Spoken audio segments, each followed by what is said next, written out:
Je pense que ça doit fonctionner. Je ne vois pas le bouton. Enregistrement à démarrer.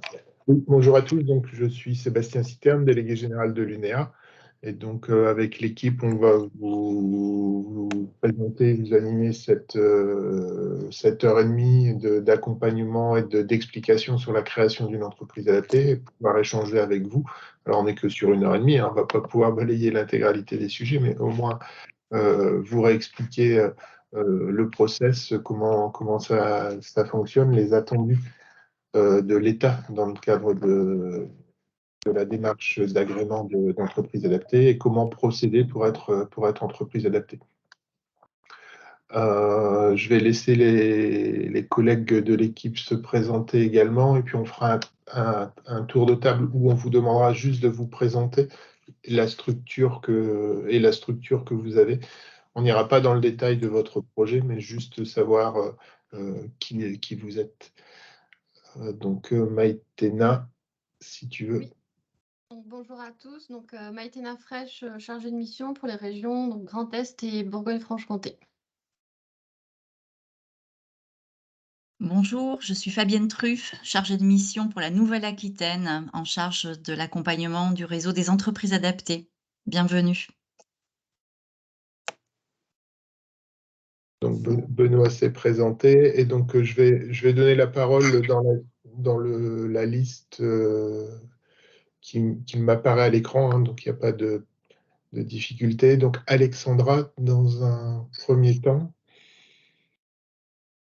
Alors, on a créé une association et on avait le souhait d'intégrer des personnes éloignées de l'emploi en situation de handicap. Donc, on hésitait entre l'ACI et l'EA. Donc, ici, aujourd'hui, pour pour éclaircir un peu la situation. Ok, et juste, je vais vous demander aussi la région administrative, si ça ne vous dérange pas. Alors, du coup, le 59, métropole lilloise. D'accord, ok. Baptiste. Oui, bonjour à tous. Désolé, j'active pas ma caméra. Donc, on est une entreprise dans la restauration et notamment dans la restauration en entreprise. Aujourd'hui, on n'est pas une entreprise adaptée, même si on a déjà beaucoup de personnes handicapées dans notre entreprise. Et on se pose la question de franchir le pas et de devenir entreprise adaptée. Et Île-de-France. Okay. Céline. Bonjour. Je ne sais pas si vous m'entendez. Oui, c'est bon. Oui, bonjour à tous. Donc, en fait, je représente la société Enjoy Mobility. Il y a un de mes collaborateurs qui est également présent. Donc, c'est une société qui est en création. Et du coup, nous sommes sur la région toulousaine, donc dans le 31. Je laisserai du coup le soin à mon collaborateur de vous en dire plus. Okay. Merci. Merci à vous. Christine.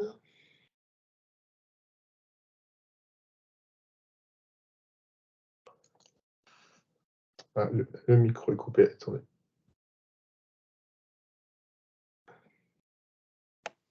Normalement, vous pouvez activer votre micro, Christine.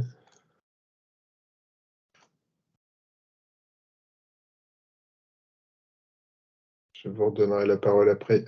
Michel Delaporte. Bonjour à tous. Donc, je suis correspondante handicap et emploi pour la SNCF en Occitanie.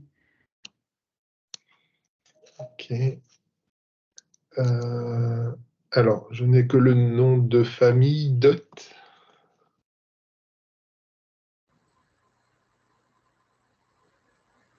Je pense qu'Agnès Dot, le micro n'est pas activé. Bonjour Agnès.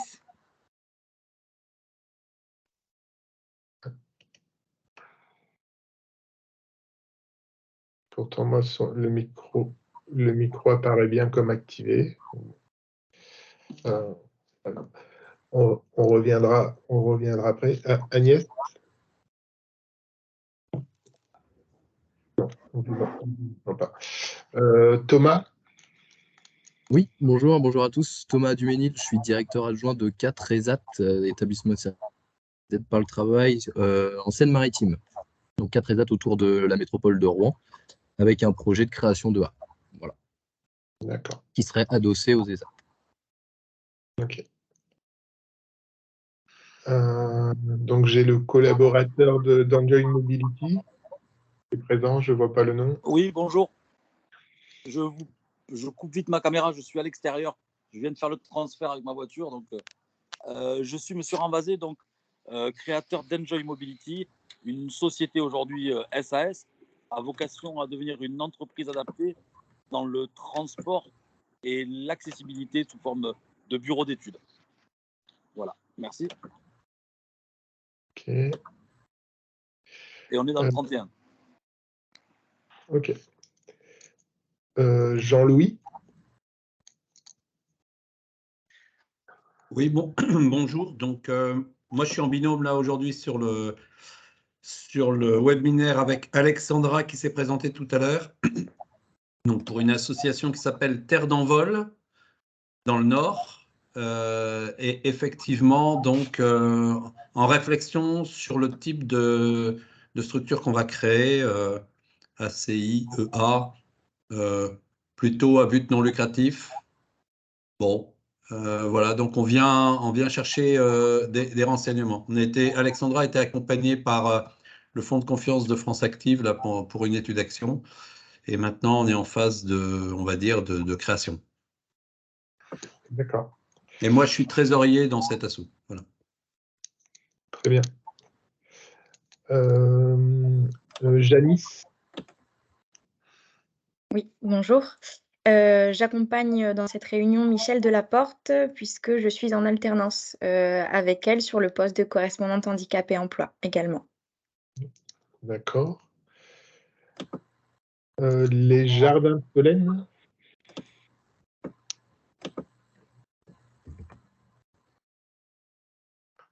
Est-ce que la personne peut activer son micro? Ah, la main est levée. Vous n'arrivez pas à activer votre micro?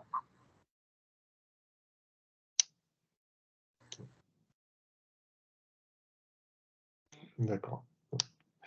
Oui, pas de micro. Non, pas de micro. Martine?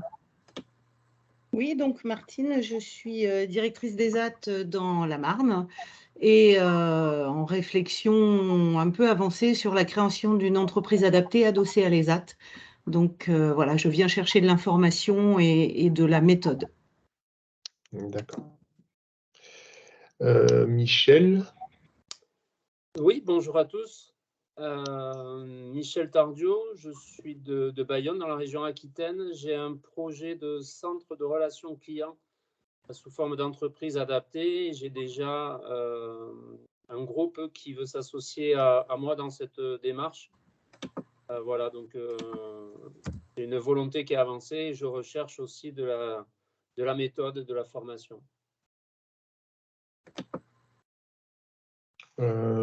Thibaut, je suppose?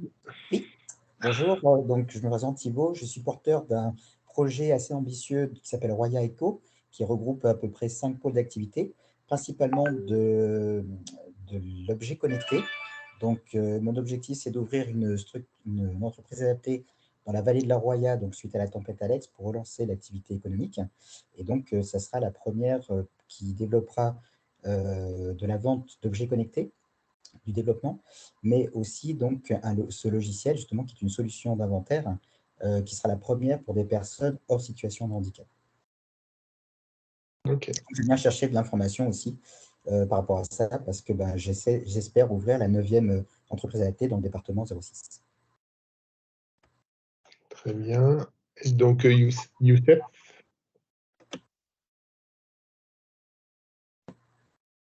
Donc Youssef qui nous dit qu'il est...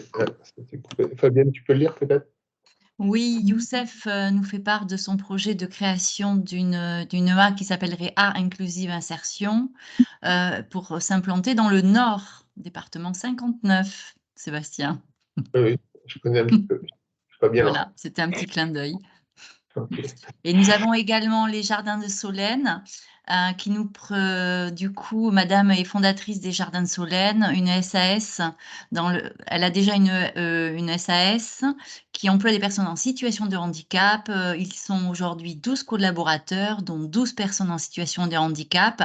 Et ils sont bien avancés puisqu'ils sont déjà en attente de validation du CEPOM.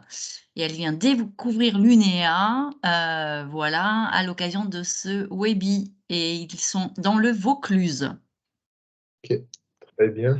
Et j'ai vu en collègue de l'UNEA d'autres personnes qui s'étaient connectées. Donc, Fatna, si tu veux te présenter. Bonjour à tous, donc Fatna Essaïli, je suis coordinatrice formation donc, au sein de l'Académie UNEA donc depuis mars 2022. Donc mon objectif c'est d'accompagner les personnes qui sont en demande pour X ou Y formation. Où, je pense qu'on aura peut-être l'occasion d'y revenir. On a plusieurs thématiques, plusieurs formations. J'ai vu que quelqu'un avait posé aussi la question notamment sur le catalogue 2023, donc qui est en cours de finalisation et qui sera très prochainement disponible sur le site internet. Merci Fatna. Et Christelle, j'ai vu que tu étais connectée aussi. Oui, bonjour. Donc Christelle Marivin, je suis chargée de mission pour les territoires de l'Île-de-France, du Centre Val-de-Loire et de l'Outre-mer. Voilà, et je vous fais visiter mon intérieur.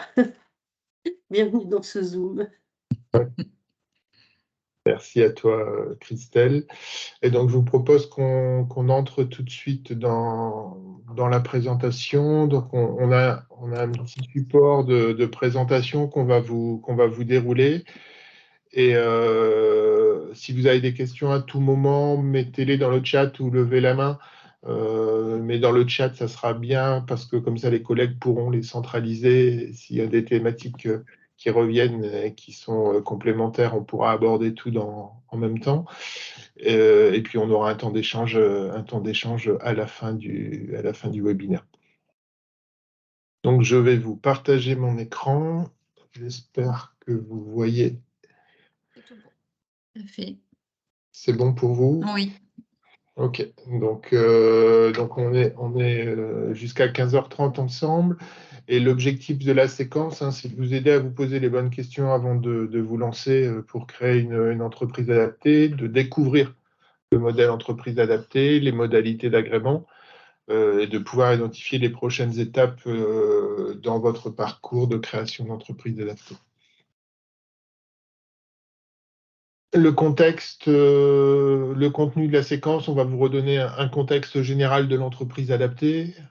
On vous parlera du cadre d'intervention, les conditions d'agrément, comment devenir entreprise adaptée et les accompagnements possibles de l'UNEA dans cette démarche. Donc aujourd'hui, juste deux petits slides pour présenter l'UNEA. L'UNEA, donc c'est l'Union nationale des entreprises adaptées. C'est une association professionnelle qui fédère les entreprises adaptées sur le territoire. On fédère aujourd'hui 562 entreprises adaptées sur les 750 qui sont habilitées et agréées en France. Donc on est le premier réseau représentatif des entreprises adaptées. Et on s'est donné comme, donc on fédère plus de 70% des structures, et on s'est donné comme mission de représenter les entreprises adaptées auprès des pouvoirs publics. Donc nous sommes en relation régulière avec l'administration centrale, et les cabinets travail et secrétariat d'État aux personnes handicapées et les cabinets économie sociale et solidaire et Bercy sur le développement des entreprises. Soutenir la création et le développement des entreprises adaptées et l'emploi des travailleurs handicapés, parce que le sous-jacent de la création d'entreprises adaptées, le pendant, c'est la création d'emplois des personnes en situation de handicap.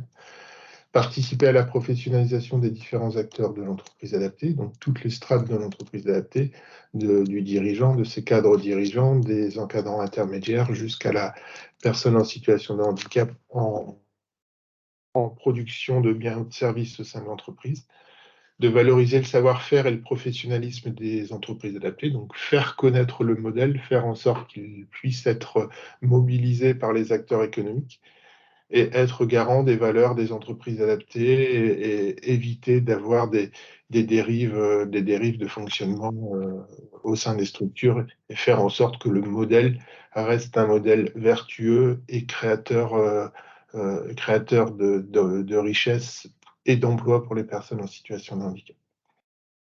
Donc la structure a été créée en 1987 et donc on est une équipe basée, dont le siège est basé à Pantin, avec une équipe de salariés en région également, nos chargés de mission que l'on vous présentera dans un slide à la fin, où on a 7 personnes sur l'ensemble du territoire. Et au global, l'équipe de l'UNEA, c'est 22 salariés aujourd'hui.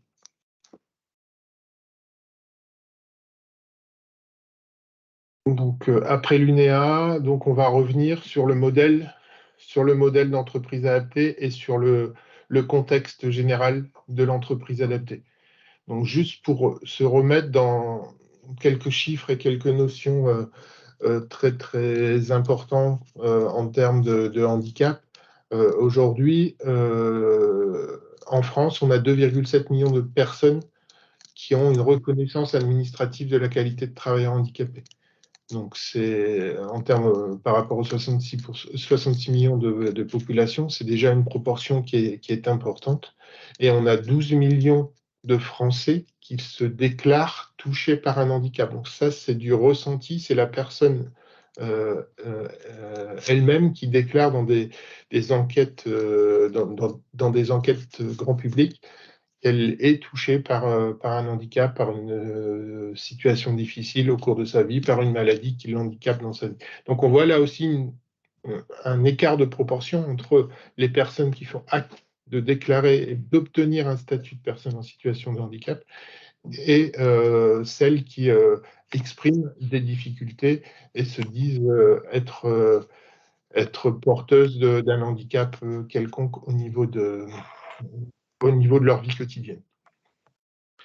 Deux chiffres qui sont importants et qui viennent aussi parfois changer l'optique et la compréhension du public et qui vient lever aussi des préjugés, c'est que 85% des handicaps apparaissent au cours de la vie. Le handicap, ce n'est pas quelque chose qui...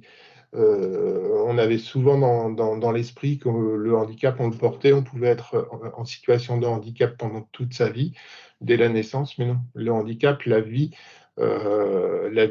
crée du handicap, que ce soit par un accident du travail, un accident de la vie quotidienne, une maladie qui intervient au cours de la vie.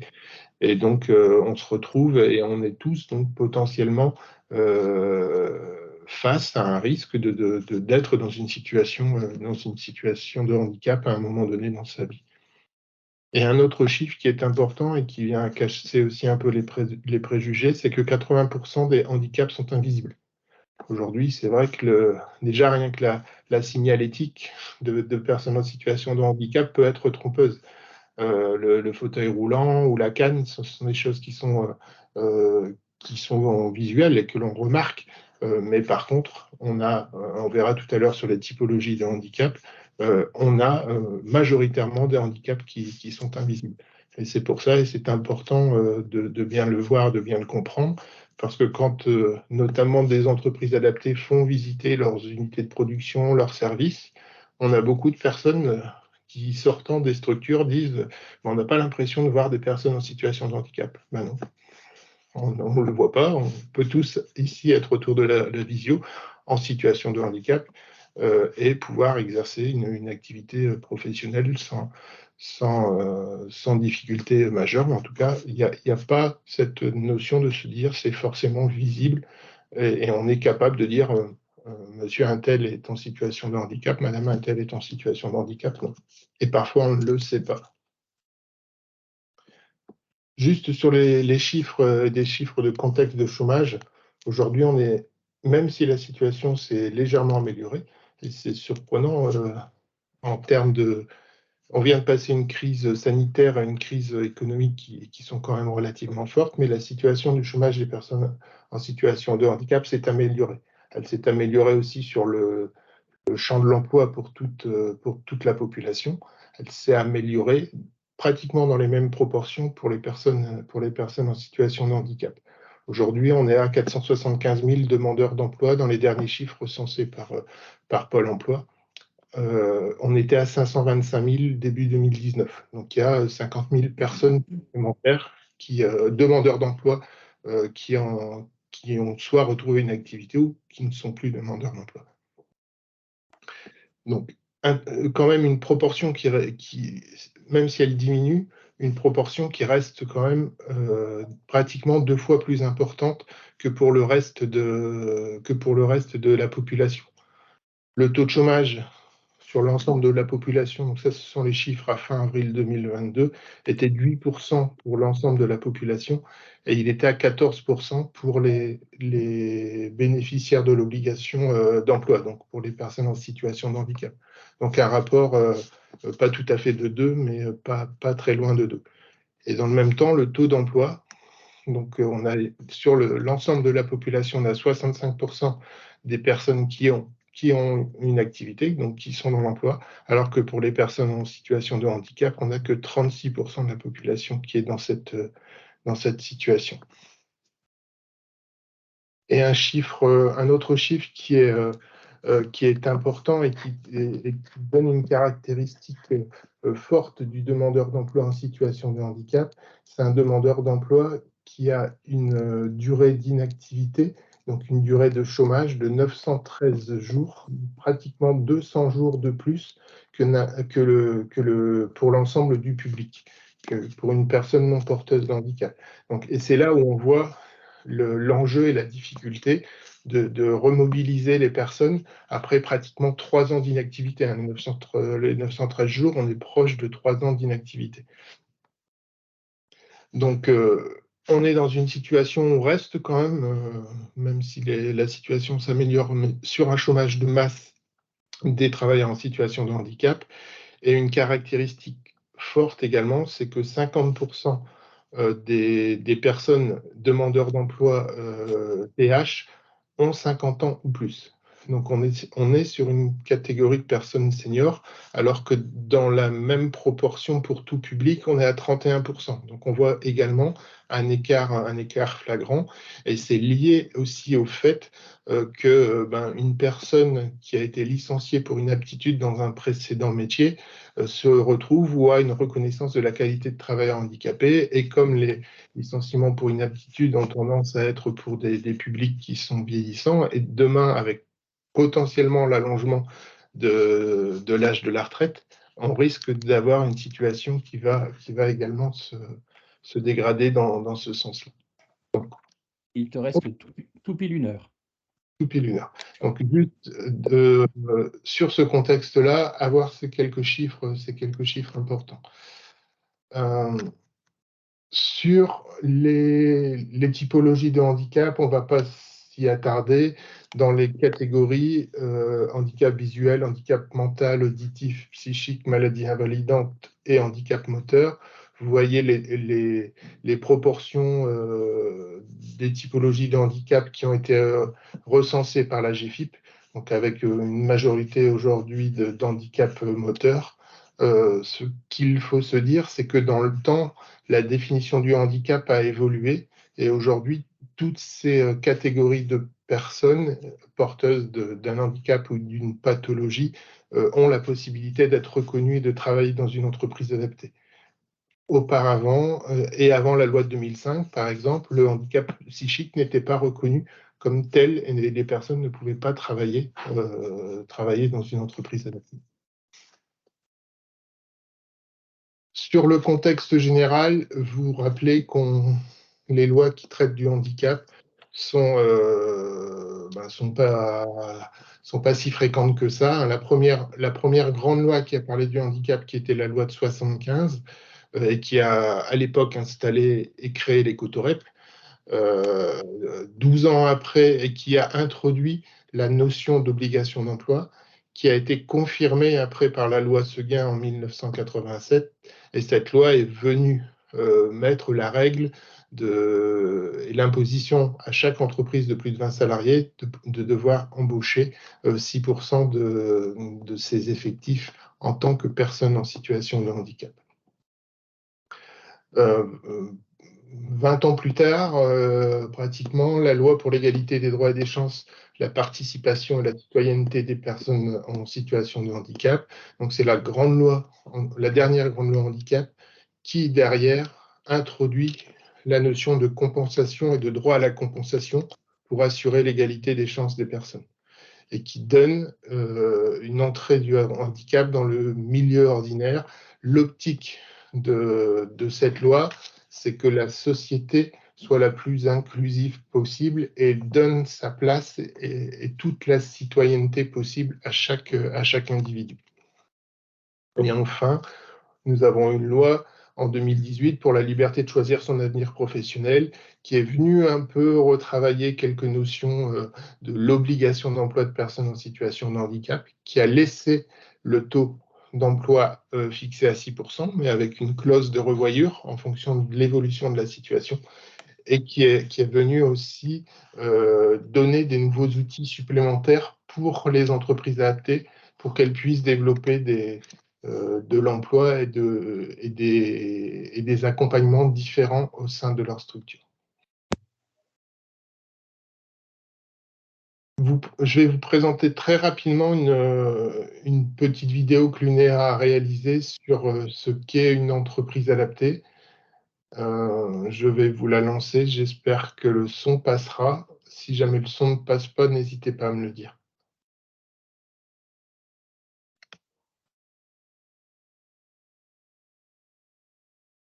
Il n'y a pas de son. Il n'y a pas de son. Non. Attends, elle est surtout pas lancée là. Ah, pardon. Non, mais il n'y a pas de son. Il n'y a pas de son non plus. C'est très faible, c'est très faible le son. Non, il ne passe pas, donc je sais, dans le paramètre. Après, éventuellement, si on peut avoir le lien peut-être de la vidéo, si elle est sur YouTube. Vous l'aurez, et puis dans tous les cas, elle est sous-titrée. Non, il me semble. Oui, elle est sous-titrée. Comment je fais pour... Je ne sais plus comment je passe le son là-dessus. Dans les paramètres. Oui, paramètres audio. Bon, c'est pas grave. On vous donnera le lien, vous regarderez. Comme on est contraint de temps, je préfère avancer. Si elle est sous-titrée, ça ira. Hein. Ouais. Oui, bon. Allez, je vous la passe en sous-titrage. Tu peux essayer si tu veux, Sébastien. Là, j'ai le lien ouvert sur YouTube directement. Est-ce que tu veux que j'essaie? Attends, je vais le lancer, elle est sous-titrée.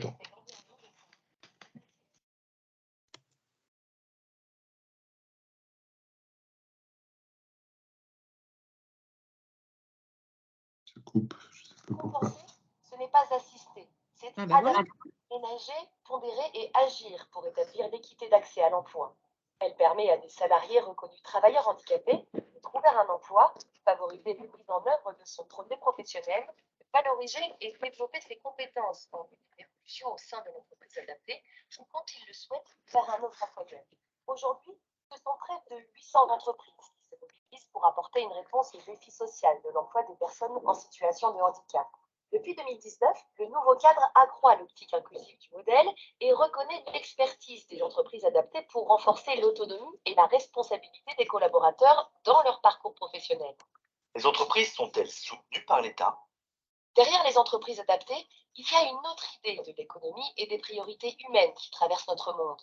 En s'engageant à employer 55% de travailleurs handicapés, elle bénéficie d'un soutien de l'État, un système de compensation des conséquences du handicap et de financement des actions engagées pour les adaptations des contextes liés à leur emploi et à la réalisation de leurs projets professionnels. Quelles sont les démarches pour intégrer une entreprise adaptée? Il faut au préalable être titulaire d'une reconnaissance de la qualité de travailleur handicapé, une RQTH. Le travailleur handicapé peut alors passer par Pôle emploi, Cap emploi, les missions locales, ou entrer directement en contact avec l'entreprise adaptée. Quel est le statut du salarié? Le travailleur handicapé peut obtenir un CDI, un CDD, un contrat d'apprentissage ou un contrat de professionnalisation. Il bénéficie des mêmes droits et statuts que les salariés de droit commun. Et d'ici fin 2022, tout en développant la diversité des publics, l'objectif est de doubler le nombre de salariés en situation de handicap dans les entreprises adaptées et de partager leur culture et leur modèle inclusif à l'ensemble des employeurs. C'est ça, le cap vers l'entreprise inclusive.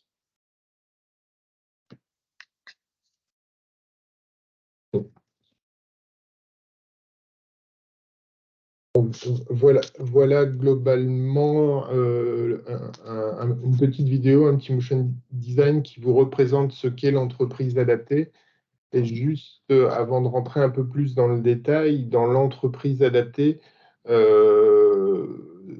les termes qui s'affichent à vous aujourd'hui sont des termes qui ressortent systématiquement lorsque l'on demande et qu'on pose la question à des dirigeants d'entreprise adaptée, des acteurs de l'entreprise adaptée, de caractériser ce qu'est une entreprise adaptée. Donc, vous retrouvez les dimensions formation, accompagnement, adaptabilité, orientation accompagnante.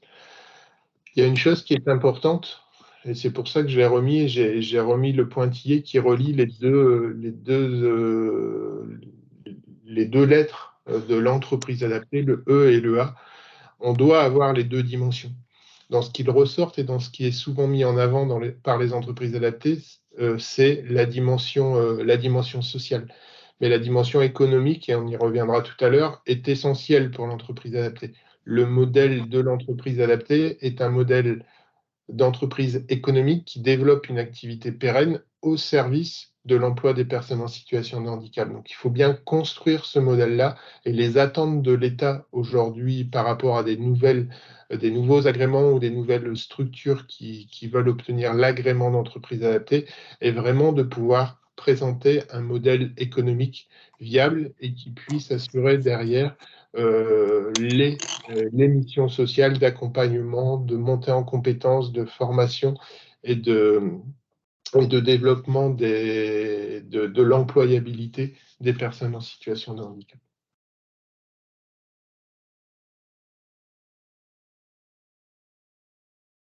Les activités des entreprises adaptées, elles sont très nombreuses. On va pas, chaque entreprise adaptée se positionne. On dénombre plus de 250 métiers dans les entreprises adaptées aujourd'hui, dans l'industrie, dans le développement durable, dans l'alimentaire, dans les services, dans les nouvelles technologies.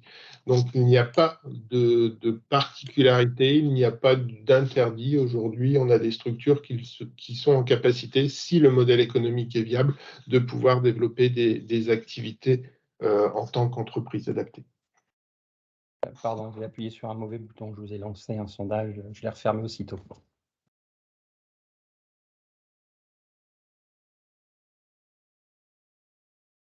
Oui, Maïtena, je te passe la main sur le cadre. Oui, donc je vais prendre le relais pour vous parler un petit peu du cadre d'intervention de l'entreprise adaptée. Et donc, comme Sébastien commençait à vous le dire, l'entreprise adaptée, donc il y a vraiment le E de l'entreprise et le A de adapté. En quelque sorte, on peut parler d'un double visage pour les entreprises adaptées, puisque ce sont à la fois des entreprises ordinaires à part entière qui évoluent donc dans le secteur concurrentiel. Donc, elles sont sur des marchés, elles doivent rester compétitives, elles doivent être économiquement viables. C'est vraiment important cette notion de viabilité économique. Pour pouvoir mettre en œuvre un projet social en entreprise adaptée, il faut avant tout que vous ayez une assise économique solide. Et c'est aussi ce qui est attendu de vous par les services de l'État. Mais en même temps, vous êtes aussi une entreprise adaptée. Et à ce titre, vous êtes aussi un outil de la politique publique de l'emploi. Donc, vous allez signer avec l'État un contrat pluriannuel d'objectifs et de moyens, un CEPOM. Ce CEPOM, il vaut agrément. Et donc, vous allez être agréé en tant qu'entreprise adaptée. Donc, on va vous accorder chaque année une certaine quantité d'aide au poste. Et vous allez devoir également rendre des comptes à vos interlocuteurs des services de l'État, et notamment lors du dialogue de gestion. Et vous appliquez donc le code du travail et vous utilisez les contrats de droit commun comme Christelle est en train de vous le préciser dans le chat. Alors, quelles sont les missions et vocations des entreprises adaptées? Le A, c'est donc une entreprise qui fait partie de la grande famille de l'économie sociale et solidaire, et elle emploie au moins 55% de salariés en situation de handicap. Donc ça, c'est une condition importante pour pouvoir obtenir et conserver votre agrément. Vous devez avoir dans vos effectifs, dans la totalité de votre effectif, au moins 55% de personnes avec une RQTH, une reconnaissance de la qualité de travailleur handicapé, et qui soient éligibles aux aides. Donc, vous ne pouvez pas descendre en dessous de cette proportion. Et aujourd'hui, donc, on a près de 75% en moyenne nationale. Donc, la majorité des EA ont près de 75% de personnes en situation de handicap dans leurs effectifs. La vocation de l'entreprise adaptée, ça va être de soutenir l'identification et la consolidation du projet professionnel du salarié en situation de handicap et l'accompagnement de la réalisation de ce projet. Donc, que ce soit dans l'entreprise adaptée elle-même, si le projet professionnel du salarié, c'est de rester dans l'entreprise adaptée, il peut y avoir des projets de mobilité verticale ou horizontale au sein même de l'EA. Mais le projet du travailleur en situation de handicap, ça peut également d'être de sortir de l'EA. Et donc, dans ce cas, vous allez l'accompagner dans son projet professionnel pour trouver un emploi vers d'autres employeurs classiques. La mission de l'EA, c'est donc de permettre à ses salariés d'exercer une activité professionnelle dans un environnement adapté à leurs possibilités. Là, on rejoint vraiment le terme adapté pour entreprise adaptée. Donc, vous allez devoir adapter le poste aux possibilités de la personne en situation de handicap, mais également adapter, par exemple, le rythme de travail ou le management en fonction des situations rencontrées par les personnes. Et votre mission, c'est également de mettre en œuvre pour les salariés un accompagnement spécifique destiné à favoriser la réalisation de leurs projets professionnels, la valorisation de leurs compétences et leur mobilité au sein même de l'entreprise ou vers d'autres entreprises, donc en lien avec l'identification et la consolidation de leurs projets professionnels. Et donc, à ce titre, l'État attend de vous que vous vous dotiez d'une organisation et de moyens suffisants pour mettre en œuvre cet accompagnement.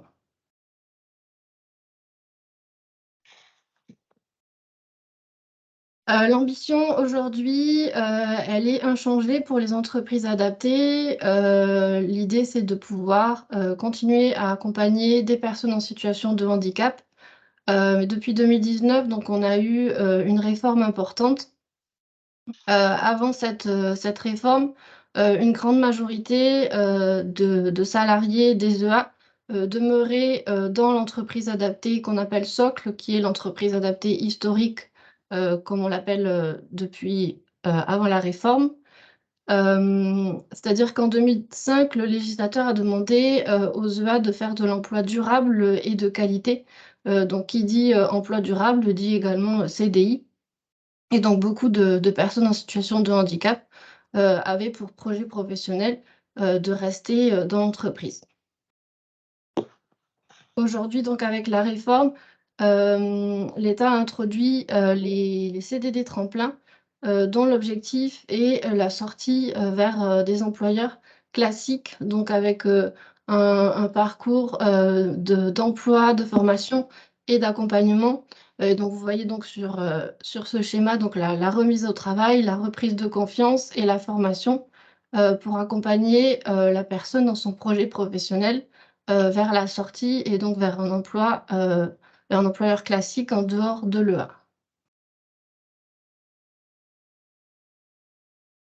Excusez-moi. Ah oui, vous y venez. Donc, on a aujourd'hui 2 expérimentations qui sont mises en œuvre au-delà de l'entreprise adaptée socle, donc l'entreprise adaptée socle historique préservée, qui, elle, a vocation à accompagner les personnes les plus éloignées de l'emploi. Pourquoi les personnes les plus éloignées de l'emploi?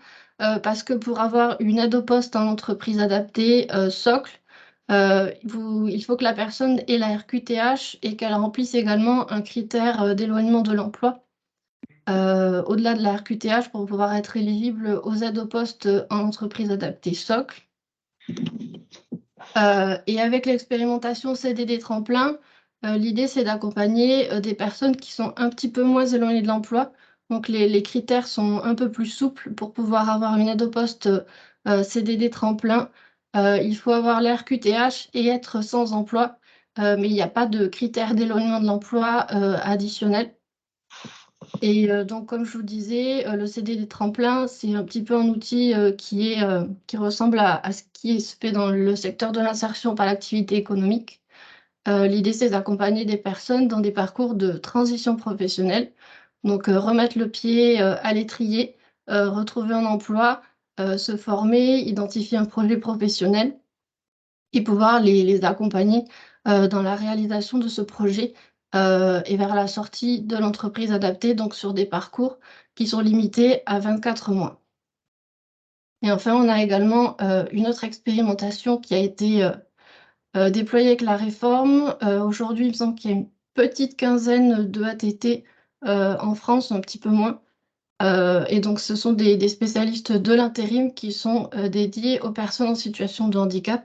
Donc, ce sont deux expérimentations, deux outils supplémentaires pour permettre aux EA d'accompagner des personnes en situation de handicap et de construire des parcours de transition professionnelle. A priori, excusez-moi si je ne me trompe pas, l'expérimentation est reportée jusqu'en décembre 2023. Donc, ce qui veut dire que les créateurs ne peuvent plus accéder pour l'instant au CDD tremplin et aux EATT. Non, c'est tout à fait encore possible. Aujourd'hui, l'expérimentation prend fin au 31 décembre 2023. Ce qui prend fin au 31 décembre 2023, c'est la faculté de signer un contrat. On peut signer des contrats CDD tremplin ou des missions d'intérim pour des personnes en situation de handicap jusqu'au 31 décembre 2023. Et après, la mission dure le temps qu'elle a été contractée, en fait. Oui, mais il y a des entreprises qui ont été agréées. On ne peut pas être entreprise agréée maintenant. Si. Tout à fait encore possible. On a d'ailleurs encore une commission la semaine prochaine qui, au niveau national, qui agrée une nouvelle série de porteurs de projets qui rentrent dans la démarche. Bon, ça, c'est très bien. Merci. Et Jean-Louis, vous aviez levé la main aussi, hein, je crois. Oui, je ne sais pas si c'est le moment de réagir, mais moi, professionnellement, je suis dans le milieu de l'insertion, donc je connais bien, j'allais dire, c'est la logique du tremplin. Je me posais simplement la question, pour des personnes handicapées, est-ce que ça n'est pas les mettre dans une situation d'inconfort que de leur proposer d'entrer pour mieux sortir. Moi, quand j'embauche en insertion, je dis toujours, vous entrez pour mieux sortir. Mais évidemment, ça met un peu d'inconfort. Et je pensais justement que, j'avais la vision de ce que vous appelez l'entreprise adaptée socle, où les personnes étaient davantage sécurisées avec un CDI dans l'entreprise adaptée. Donc, voilà, je pose un peu cette question de fond sur le CDD tremplin. Vous qui avez un peu de recul, qu'est-ce que vous en pensez ? Le CDD tremplin, il faut déjà se dire qu'on n'est pas sur la même catégorisation de personnes que ce que vous allez retrouver sur la partie socle. Maïtena vous disait que sur la partie socle, il fallait des conditions d'éloignement. Il faut par exemple 2 ans d'inactivité pour pouvoir bénéficier du soutien de l'État et de l'aide au poste dans la partie socle. Sur le CDD tremplin, on n'est pas sur le même public. C'est un public pour lequel on n'a pas de conditions d'éloignement. Et derrière, l'idée, comme le public est plus proche de l'emploi, l'idée est vraiment de s'appuyer sur le dispositif pour le remobiliser, et notamment remobiliser des personnes qui viennent de perdre leur emploi dans un précédent métier. Donc, ils ont été licenciés pour inaptitude, ou ils ont perdu leur emploi pour une raison liée à leur handicap.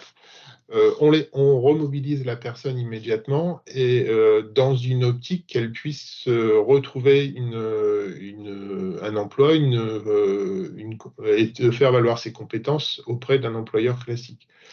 Donc, on n'est pas sur le même public. On n'est pas sur un public qui a un besoin d'accompagnement parfois aussi important que ce que l'on peut retrouver sur le socle. Sur le socle, quand on a vu la catégorisation, on va se retrouver sur des personnes qui ont entre 2 ans et 3 ans de chômage, pratiquement, qui ont 50 ans, qui sont très peu formés, qu'il faut remobiliser, pour lequel il faut du temps. Mais sur le public du CD Tremplin, on est plus sur des personnes qui ont déjà des compétences, qui viennent par contre de perdre un emploi ou qui sont dans une volonté de vouloir reconstruire ou de s'orienter sur un nouveau secteur d'activité. Et 24 mois peuvent être considérés comme suffisants pour pouvoir l'aider à rebondir et à retrouver un emploi auprès d'un employeur classique.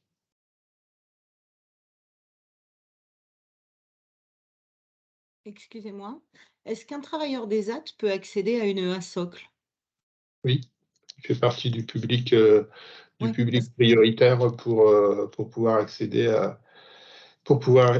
à l'entreprise adaptée. Et ça va d'autant être plus important qu'avec la réforme des ESAT et la possibilité de pouvoir avoir un contrat d'accompagnement dans les ESAT et un contrat de travail, ça peut dynamiser et ça doit servir à dynamiser les parcours des personnes.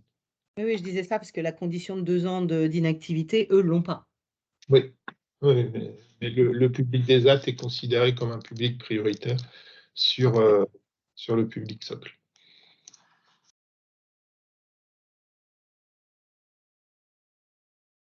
Également, juste pour être sûr de bien comprendre,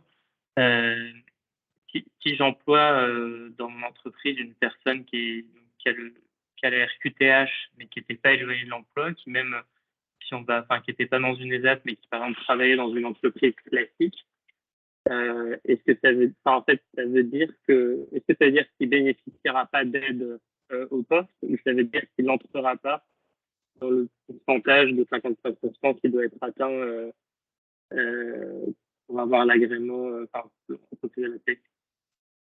Là, vous êtes dans une situation où votre entreprise existe déjà et vous voulez transformer l'entreprise en entreprise adaptée. Exactement. Ouais.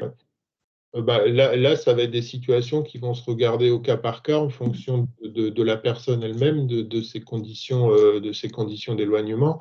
Donc, il y aura un travail au moment où vous allez faire votre demande d'agrément, d'échange avec le service public de l'emploi, avec les Cap Emploi, pour qu'ils puissent, à un moment donné, être en capacité de vous dire oui, cette personne relève de l'entreprise adaptée ou ne relève pas de l'entreprise adaptée.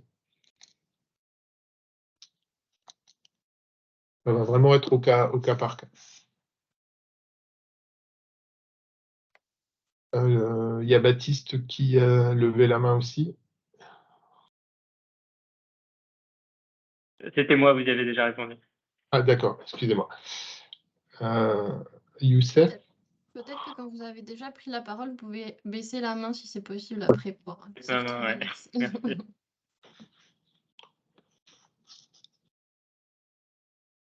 On a Youssef qui avait levé la main. Oui, mais j'ai l'impression qu'il n'arrive pas à prendre le micro. Il a posé une question, c'est dans le chat, et pour une entreprise qui se crée, donc j'étais en train de lui répondre. D'accord. Par rapport à l'éligibilité du public, Sébastien.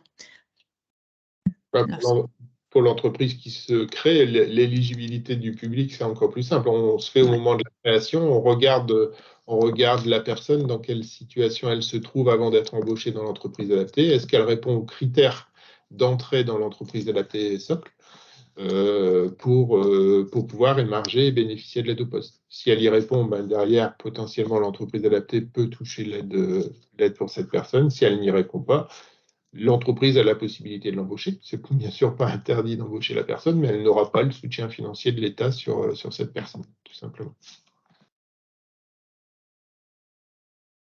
Ouais, excusez-moi, Enjoy Mobility, je peux prendre la parole 2 secondes?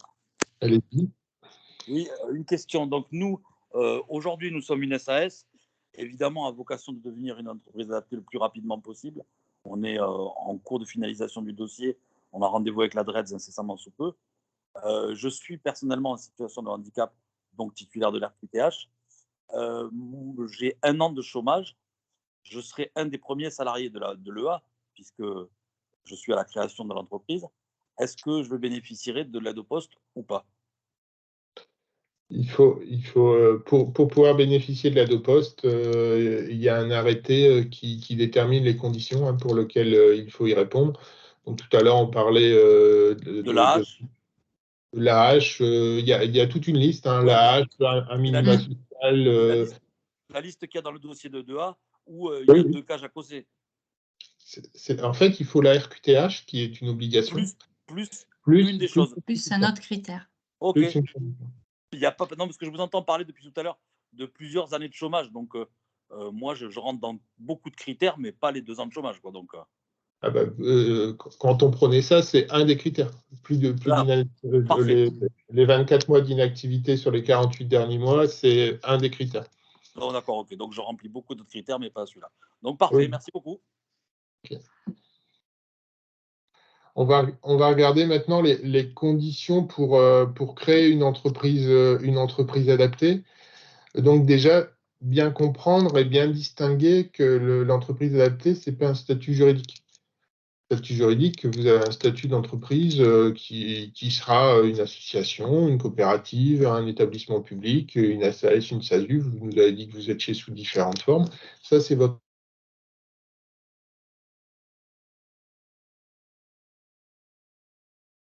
Je crois qu'on a perdu Sébastien. Je pense que l'image s'est figée pour tout le monde. On a perdu Sébastien, oui. Ouais. Je vais lui envoyer un petit message. Tu prends la suite, du coup, Maïtena? Oui, du coup, vous avez un. Donc, comme Sébastien commençait à le dire, vous avez différents statuts juridiques que vous pouvez avoir. Et le fait d'être entreprise adaptée n'est pas un statut juridique. Vous pouvez aussi bien être une association, une SCOP ou une SAS ou autre, ou même un établissement public. Et ensuite, il vous faudra obtenir un agrément, la signature de votre CPOM, votre contrat pluriannuel d'objectifs et de moyens avec les services de l'État, vos agréments, et ce, quel que soit votre statut juridique finalement. Merci d'avoir pris le relais, Maïtena. Vous m'entendez? Ouais.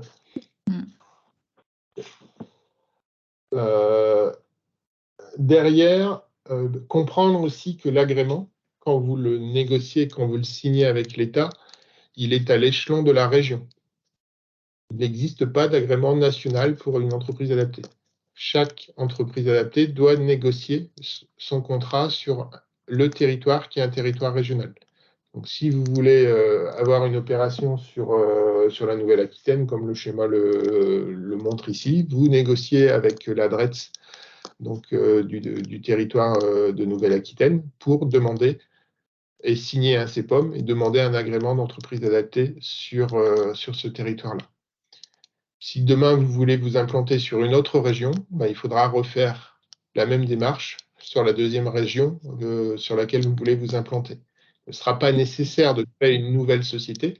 Un établissement secondaire de la première société sera suffisant, mais vous devrez renégocier et re-signer un CPOM avec le représentant de l'autre territoire. Donc c'est bien ce qui est important, c'est à l'échelon régional. Et tout à l'heure, des structures parlaient des structures d'insertion par l'activité économique. Dans les SIAE, on est à l'échelon départemental. Nous, la gestion est vraiment à l'échelon régional. Donc c'est une des différences majeures qui peut exister avec les SIAE.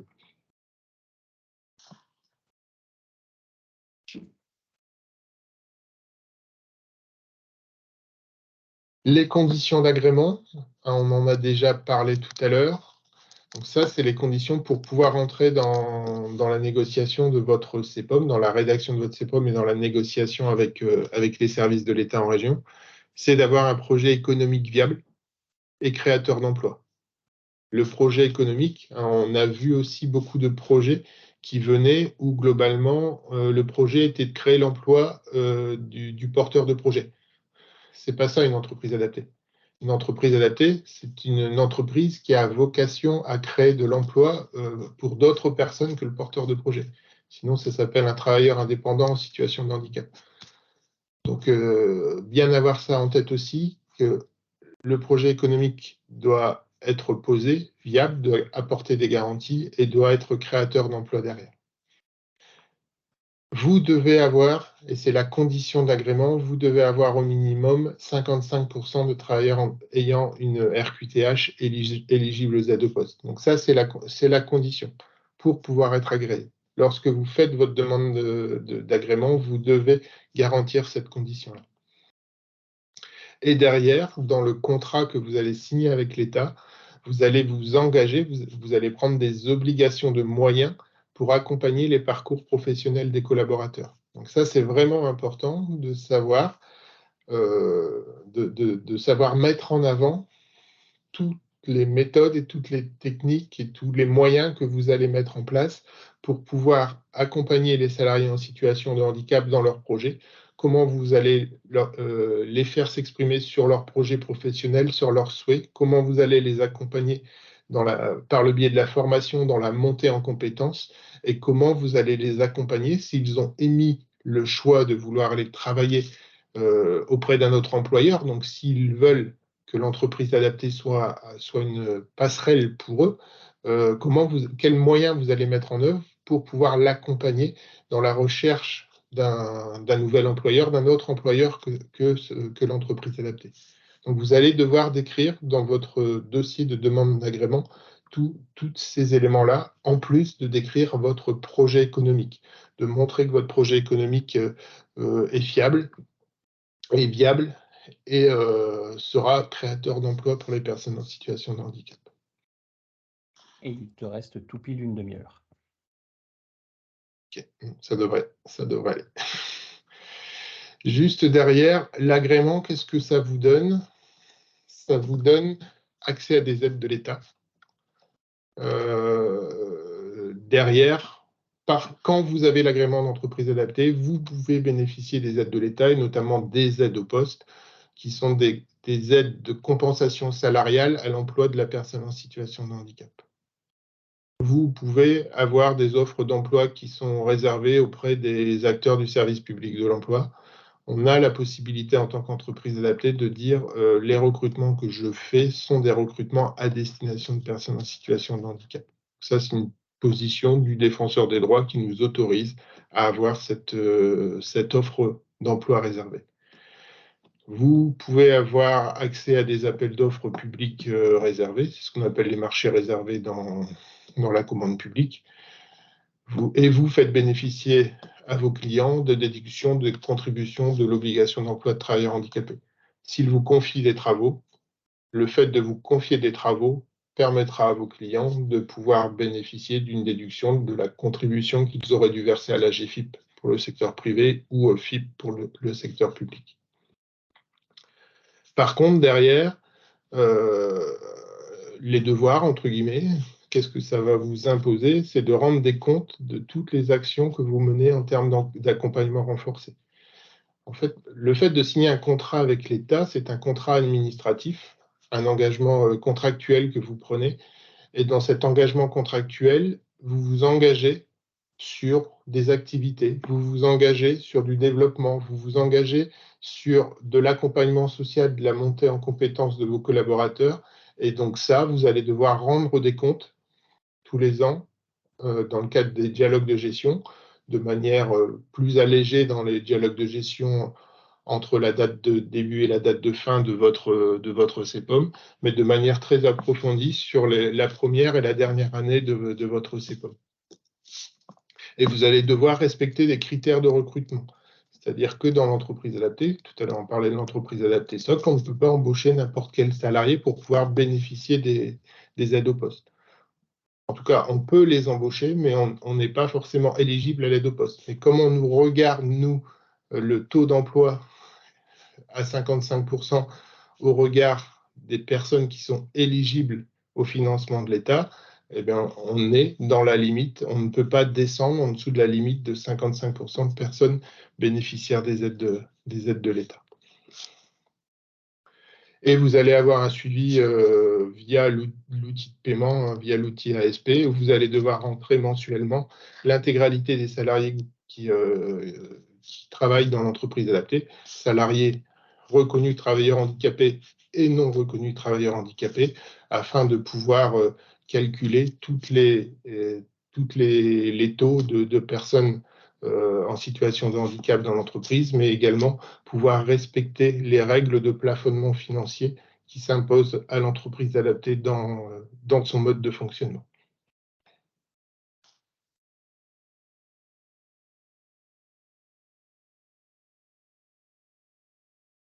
Est-ce qu'à ce niveau-là, avant de vous présenter comment l'UNEA peut vous accompagner sur la démarche de création d'entreprises adaptées, est-ce que vous avez encore besoin de précisions ou d'indications supplémentaires? Est-ce que tu peux juste arrêter le partage d'écran pour faciliter les échanges? Voilà.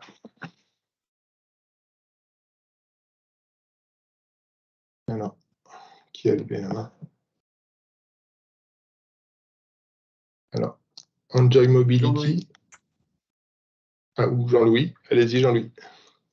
Oui, juste une petite question.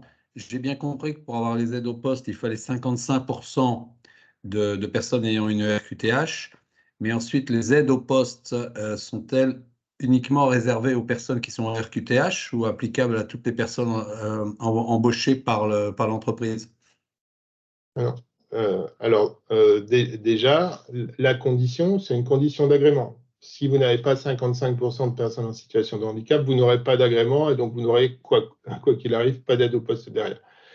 Les aides au poste derrière sont destinées et réservées uniquement aux personnes en situation de handicap éligibles au dispositif. Donc toutes les personnes, tout à l'heure on parlait de la liste qui était existante, de toutes les personnes qui rentrent dans les critères de la liste qui sont donnés. Et derrière, la personne peut être éligible, mais vous avez un contingentement. On vous donne une volumétrie de poste sur lequel vous pouvez être aidé par an.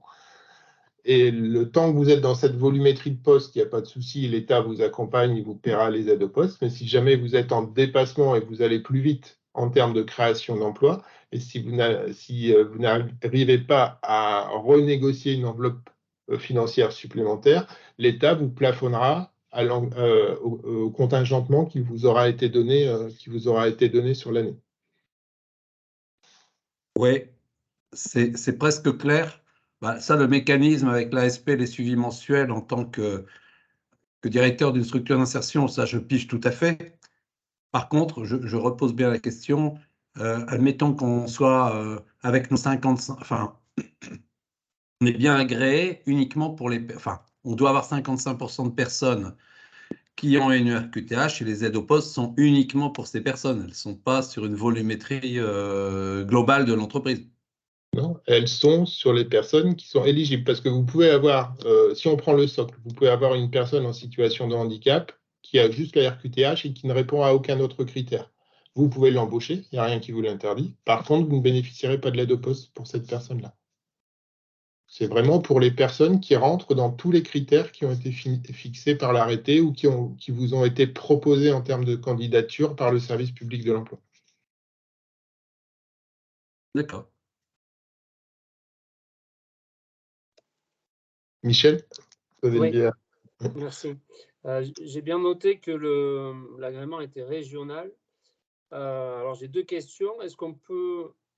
qu'est-ce que ça veut dire un agrément régional? Est-ce que je peux avoir un client qui ne fait pas partie de ma région? Et est-ce que je peux recruter un salarié qui ne fait pas partie de ma région? Alors, les clients qui ne font pas partie de votre région, oui. Ça, on peut développer son activité sur l'intégralité du territoire. Quand vous faites une production, je ne sais pas, vous faites du câblage électrique, vous n'avez pas besoin d'être sur la même région que votre client. Ça, il n'y a aucune contrainte là-dessus. Sur la question du salarié qui est hors région, il faut regarder et il faut être en capacité de justifier comment vous réalisez l'accompagnement pour ce collaborateur-là. C'est ça qui est important. Si derrière, vous êtes globalement sur un territoire limitrophe, vous êtes à la croisée de deux départements ou de deux régions, pardon. Il n'y a aucune difficulté, ça ne posera pas de problème. Il n'y a pas obligation à ce que le salarié soit sur votre région administrative. Par contre, il faut être en capacité, si aujourd'hui vous êtes installé à Bordeaux et que vous dites j'embauche une personne à Marseille et je lui fais faire des prestations à Marseille, ça posera problème et ça posera interrogation auprès du service public, du service d'agrément de la part des DRETS. Ok. Et ensuite, le groupe avec lequel je souhaite m'associer, c'est un groupe qui a 50 concessions environ. J'ai noté aussi qu'il ne faut pas avoir un client qui représente plus de 50% de son chiffre d'affaires. Ce que la DRETS m'a dit. En fait, l'État est vigilant au taux de dépendance que l'entreprise adaptée peut avoir avec un donneur d'ordre. Tout simplement parce que le jour où le donneur d'ordre est en difficulté ou n'est plus en capacité de fournir de l'activité, ça pourrait mettre la structure entreprise adaptée en difficulté. Donc, ils sont vraiment regardants par rapport à ça, d'avoir un portefeuille de clientèle qui soit le plus équilibré possible. D'accord, mais dans ce cas-là, qu'est-ce qu'on considère on considère un groupe ou les 47 enseignes?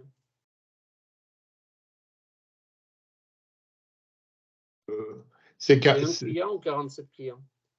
C'est des sirènes. C'est le même sirène ou c'est des sirènes différentes? C'est des sirènes différentes. Donc, si c'est des sirènes différents, c'est des clients différents. D'accord. Sauf s'il y avait un accord cadre, enfin bon. C'est-à-dire? Non, mais tout dépend de la négociation avec votre client. Est-ce que c'est un accord cadre qui a été signé ou pas? On n'a pas passé d'accord pour le moment, mais c'est juste en prévention. Okay. Après, voilà, la DRETS va examiner avec soin, savoir s'il y a un risque de forte dépendance ou pas. D'accord. Mais au-delà de ça, c'est vrai pour n'importe quelle entreprise. Toute entreprise a intérêt à avoir une diversité de clientèle, de ne pas avoir un taux de dépendance, parce que le jour où son client se retrouve en difficulté et qu'il finit par faire crouler la boîte, c'est dans l'intérêt de tous. Hein, donc, Oui. Merci. Martine? Ouais, une petite question par rapport aux conventions collectives. Puisque moi, je dirige un ESAT, donc Convention 66. L'idée, c'est de créer une entreprise adaptée qui va être accolée. Hein,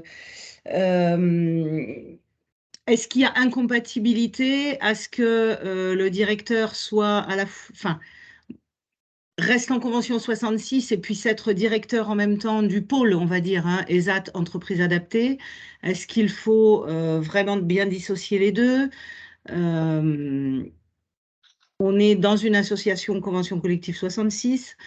Quelle convention collective va-t-il falloir que j'adapte? Tout ça, c'est encore en réflexion. Donc, voilà, c'est un petit peu d'éclaircissement sur les conventions collectives m'aiderait bien. L'entreprise adaptée doit être regardée comme une entité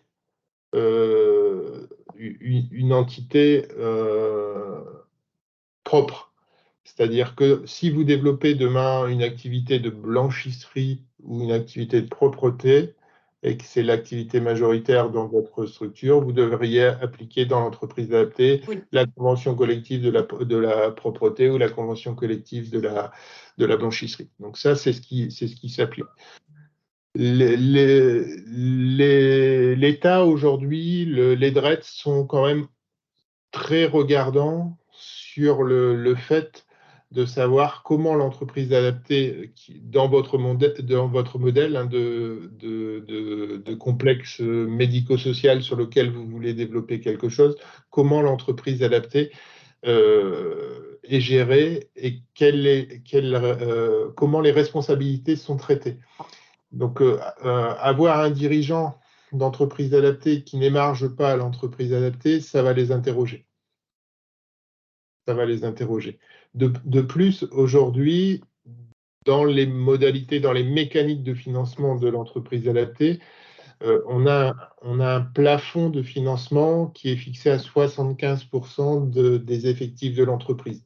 Donc, si vous n'avez pas des personnes, notamment des encadrants qui sont généralement pas forcément en situation de handicap, si vous ne les affectez pas à votre entreprise adaptée, vous avez un risque de ce qu'on appelle d'écrêtement plafond, donc d'avoir un plafonnement de votre financement. Donc ça, c'est tous des arguments et tous des éléments qu'il faut prendre en compte quand vous allez regarder comment vous allez structurer votre entreprise adaptée et le staff global de l'entreprise adaptée.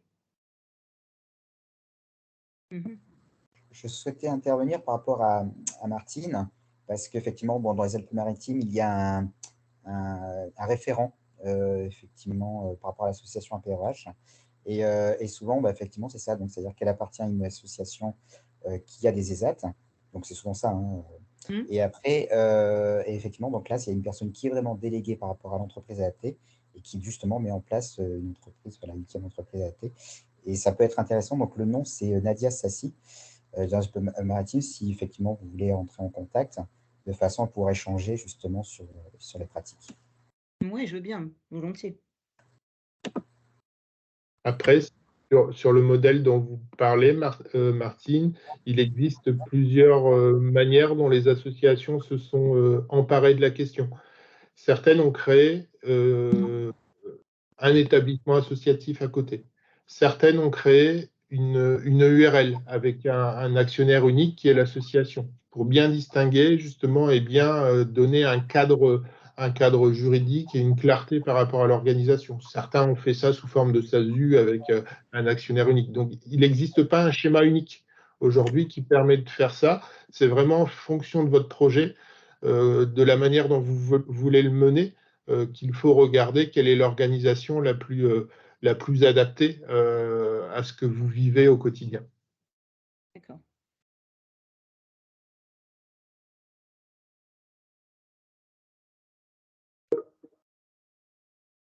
Jean-Louis?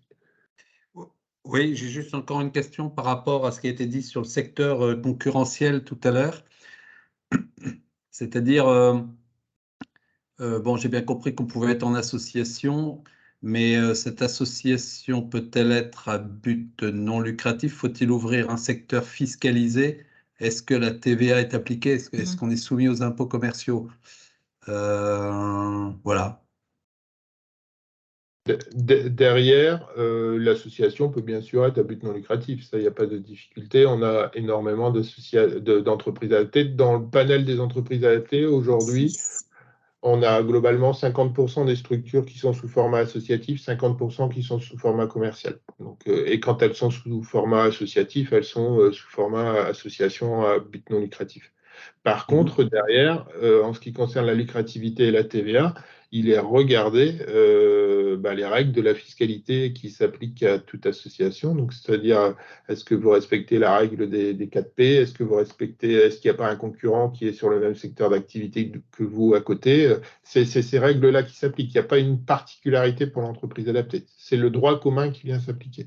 Donc, généralement, sur les secteurs d'activité et comment sont positionnées les entreprises adaptées, aujourd'hui, ça les oblige pratiquement toutes à relever de la TVA et à relever du régime de TVA, quoi, donc. Oui, donc on n'est pas du tout comme un ACI qui, lui, de toute façon, n'est pas mis sur le domaine marchand. D'accord. Oui, oui, oui. Non, là, et c'est la loi de 2005 et la loi de 2018 a bien réaffirmé ça. L'entreprise adaptée est positionnée comme un acteur économique sur le marché concurrentiel, hein. Donc, il est bien positionné comme ça. On n'a pas cette règle de 30% maximum d'activité commerciale comme les ACI peuvent l'avoir.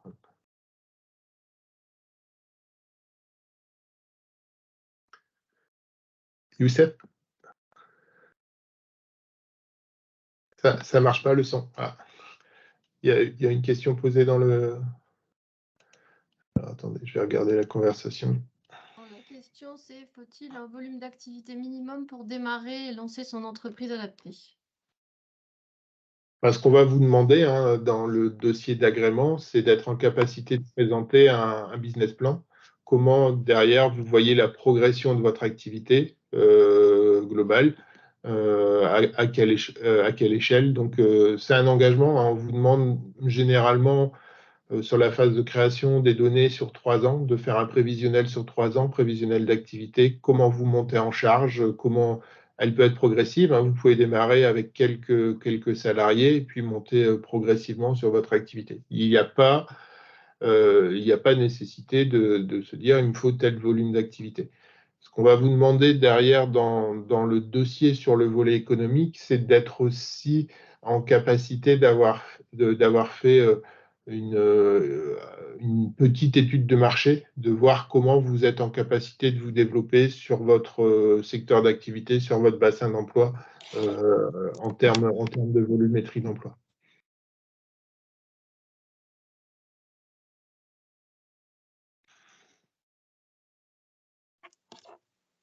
Michel?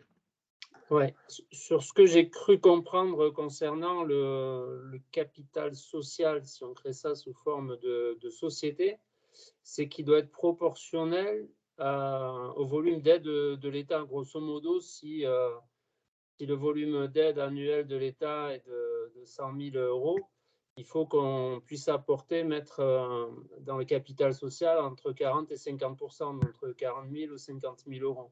J'ai bien compris ça? Bah, pour moi, il n'y a pas de règle. Je ne sais pas qui a fixé cette règle-là. Bah, c'est le responsable de la DRETS Aquitaine, la personne que j'ai eue au téléphone. C'est M. Berned? Exactement.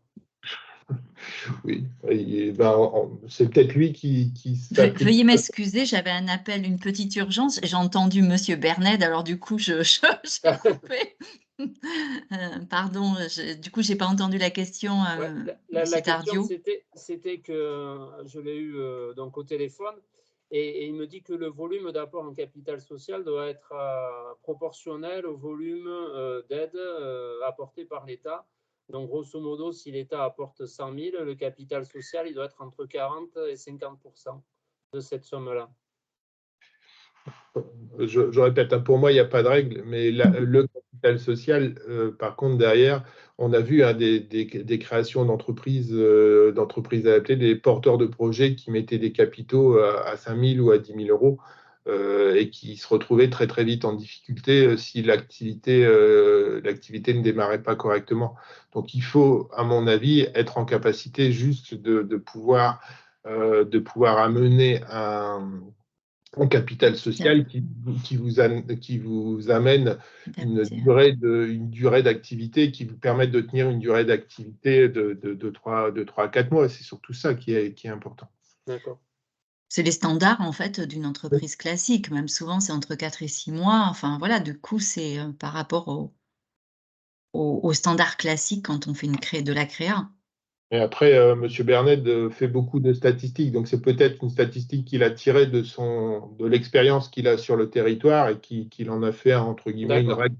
C'est pas une règle en tous les cas. Non.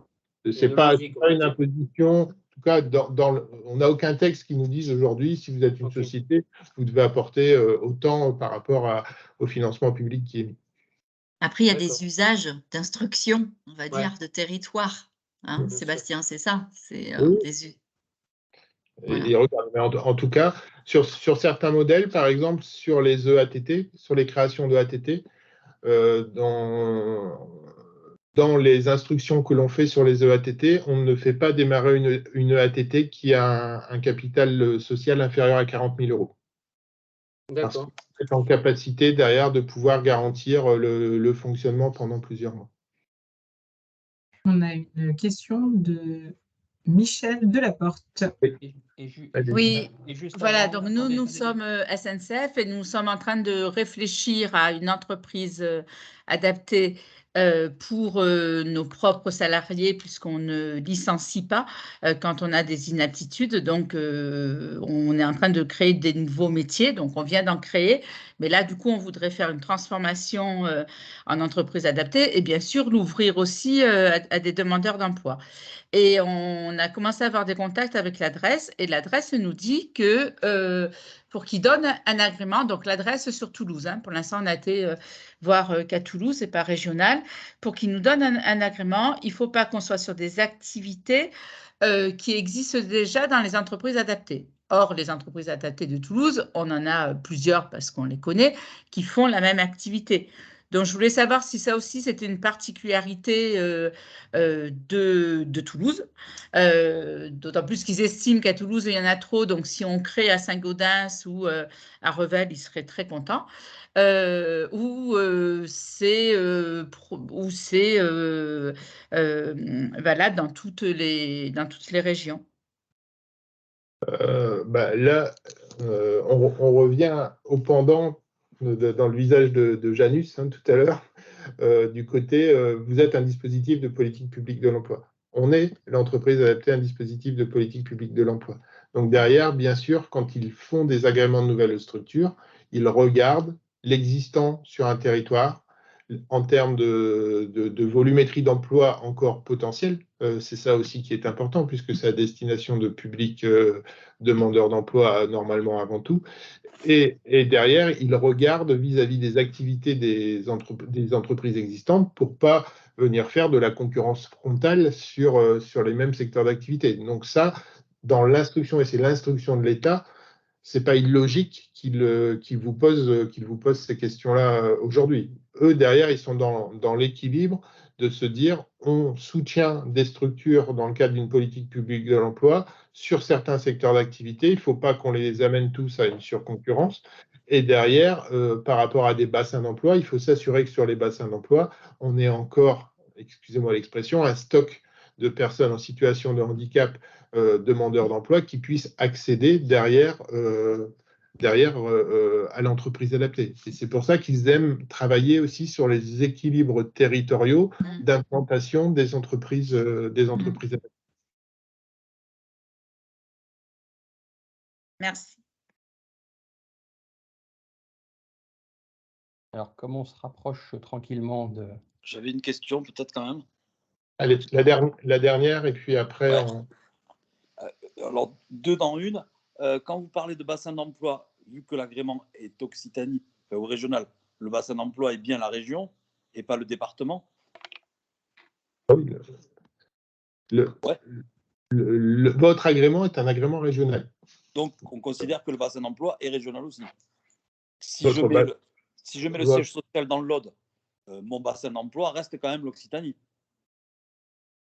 Vous pouvez avoir une activité sur l'Occitanie. Après, ils vont regarder, parce que sinon, on voit arriver toutes les dérives qui peuvent se passer. Où je dis, j'ai mon activité qui est à Toulouse, mais la DRET me demande de m'implanter à Saint-Gaudin.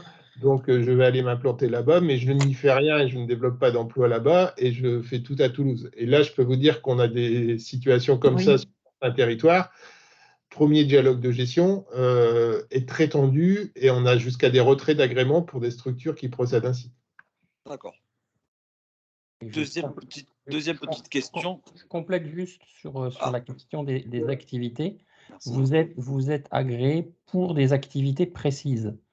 Si en cours d'année, vous trouvez un nouveau marché sur une autre activité, même très proche, mais pour laquelle vous n'êtes pas agréé, vous ne pourrez pas bénéficier des aides au poste si vous n'avez pas un avenant qui agrée cette nouvelle activité. OK. Et la deuxième question était plutôt pour rebondir sur celle de M. Tardieu, par rapport au capital social. Je n'ai pas bien compris parce que nous, on a créé une SAS avec un capital social. D'abord, on n'a pas de visibilité sur ce que peut nous apporter l'État, donc je comprends votre réponse. Et donc, le fait qu'on soit adossé et qu'on soit une entité d'un groupe existant, est-ce que ça facilite les choses au niveau financier, puisque nous, on va devenir une brique rajoutée dans une holding. Donc, est-ce que ça facilite les choses au niveau de cette histoire de capital social où il faut un capital social propre? J'ai pas bien compris. L'entreprise adaptée, si vous avez créé une SAS, l'entreprise adaptée a son propre capital social. Vous avez amené un capital social à l'entreprise adaptée, donc il n'y a pas de difficulté par rapport à ça. Après, que vous fassiez partie d'un groupe et que, entre guillemets, l'analyse et la consolidation financière viennent faire que ça rassure l'État de se dire il y a un groupe au-dessus et financièrement ça solidifie l'ensemble, ils peuvent avoir cette analyse-là. Mais quoi qu'il arrive, ce qui va être regardé, c'est la viabilité économique du projet que l'entreprise adaptée va développer. C'est ça qui est important. Est-ce qu'elle va permettre de dégager en termes d'activité, en termes de cash, pour pouvoir réinvestir dans l'outil et redéployer dans l'outil? C'est ça qui est important. Oui, ça, il n'y a pas de souci, c'est clair là-dessus. Merci. Okay. On avait une petite présentation, trois diapos rapides. Je te repartage l'écran maintenant. Et j'en profite pour vous faire un petit sondage.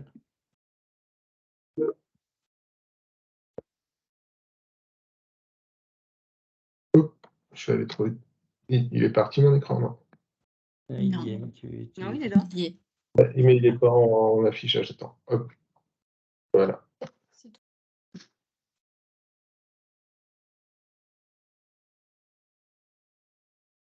vois, Benoît? Je le vois, oui, c'est bon. C'est moi qui présente? Oui, vas-y. Ah, pardon. Excusez-moi.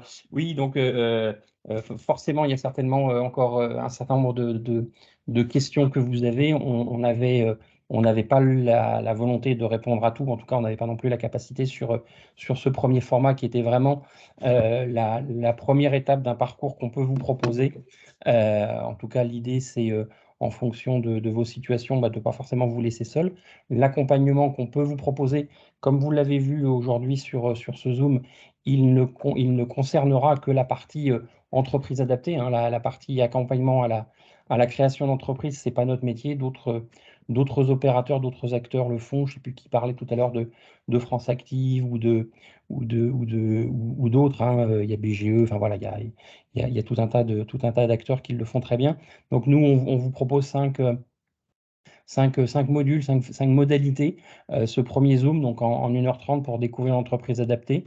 On vous proposera, mais on est en train d'écrire un petit peu cette offre et ce sera quelque chose qui ne sera pas proposé avant début 2023. Un accompagnement individuel. L'idée, c'est que vous ayez deux interlocuteurs, un interlocuteur au sein de l'équipe UNEA qui, dans un premier temps, travaille avec vous un diagnostic de maturité vis-à-vis notamment des attendus du CEPOM. Et puis, on souhaite également mettre en place un système de mentorat, ou en tout cas de mise en relation avec un dirigeant volontaire d'une entreprise adaptée, d'une autre région, mais qui soit dans le secteur d'activité qui vous concerne, pour que vous puissiez aussi échanger sur du quotidien de dirigeant. Une formation spécifique aux porteurs de projets qui porterait évidemment sur les fondamentaux du cadre de l'entreprise adaptée et du CEPOM, en tout cas qui irait beaucoup plus loin que ce qu'on en a pu balayer aujourd'hui, mais qui serait vraiment un approfondissement. En fonction ensuite de la maturité de vos projets, eh bien, c'est aussi pouvoir vous raccrocher aux formations, on va dire, de droit commun de l'UNEA, spontanément les premières, hein, sur le CEPOM, sur la mise en œuvre des CDD tremplins, mais ça peut aussi être sur vos encadrants, sur vos chefs d'équipe, chefs d'atelier. Ça peut être des formations être encadrant en EA, ça peut être sur la compréhension du handicap en situation de travail. Voilà, ça rejoint la question qu'on avait, qui était posée tout à l'heure sur le catalogue de formation. Et puis, on souhaiterait aussi pouvoir vous proposer tous les 2 mois, tous les 3 mois, sur le mode webinaire Zoom comme aujourd'hui, non pas quelque chose de descendant, mais plutôt un moment qu'on a baptisé Café des créateurs, qui serait un moment de questions-réponses par rapport à des questions que vous pourriez vous poser sur le cadre réglementaire de l'entreprise adaptée, et puis aussi un temps d'échange entre porteurs de projets et auquel on souhaiterait également faire intervenir des dirigeants de A, ces fameux, on les a baptisés mentors pour l'instant, mais en tout cas d'avoir ces temps d'échange avec des dirigeants d'entreprises adaptées. Et puis, à un moment ou un autre dans votre parcours de création, en région, on vous fera aussi rencontrer le réseau des entreprises adaptées, le faire entrer. Et donc là, vous avez 2 types de contacts privilégiés. Le premier, je pense que vous les connaissez toutes, mais en tout cas, vous les aurez dans le support. Ce sont les chargés de mission territoriale de l'UNEA, je dirais, qui sont votre porte d'entrée à l'UNEA. Donc, on avait quelques-unes qui étaient présentes avec nous. Et puis, les délégués régionaux, vous en avez un par région administrative. Ce sont des dirigeants d'entreprises adaptées qui sont bénévoles à l'UNEA, qui ont un mandat de représentation de l'UNEA en région. Donc, il y a quelques régions où on a des départs qui sont en cours de remplacement, mais en tout cas, voilà, vous avez aussi ce réseau de dirigeants bénévoles qui peuvent être des personnes ressources, qui peuvent être aussi des gens à solliciter et qui, de fait, par leur expérience, ont aussi une vision complémentaire de celle que pourront vous apporter les chargés de mission. Voilà ce que je pouvais vous dire. J'espère que ce Zoom a répondu à l'essentiel de vos questions. j'aurais aimé savoir si vous pouviez nous envoyer après le support, hein, qui était très intéressant. Vous aurez le support, oui. Vous aurez les... Merci. Oui. Vous aurez le support et en ce qui concerne la visio, on vous remettra le lien pour accéder au replay de la vidéo. Il n'y a pas de souci. Super, merci. Ok,